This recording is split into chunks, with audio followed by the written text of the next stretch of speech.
呢鑊嘢真係蝕到業主眼攤攤咯，買翻嚟70幾萬，而家35萬就有交易啦。今日過到嚟寶能城睇一套大裝修嘅3房，跟住鏡頭我哋一齊睇下屋先啦。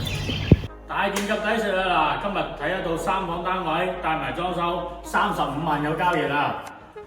入門口排櫃俾埋你。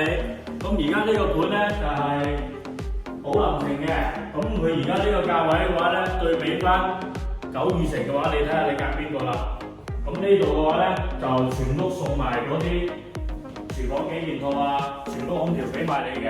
咁呢個廚房咧，咁90方嚟講都唔算話好細啦，中規中矩。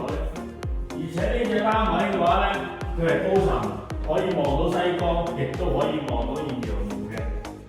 呢個景觀係一流嘅。今日天氣就差少少，相對嚟講就唔係好睇得好清楚，但係叫做如果天氣好嘅話，呢兩個位置睇到好靚仔嘅。咁咧，再過嚟睇睇呢房啊。咁呢隻活兒當其時咧係賣89,000蚊，甚至1萬蚊，仲要係加價搶嘅，好難先搶得到有嘅。見到呢邊寫咗間，咁咧呢度呢間房咧就中規中矩嘅，隔離嗰間咧就稍微細少少啦。咁你話放張威爾床都冇問題嘅。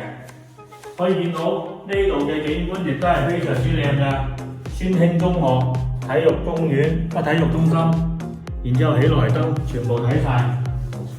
然之後咧過到嚟呢邊咧就係一個主人房，佢90方帶埋主套嘅腰櫃俾埋你，送埋俾你。咁咧亦都有背景牆，咁嘅價位嗱，全屋個空調送埋俾你嘅，咁嘅價位。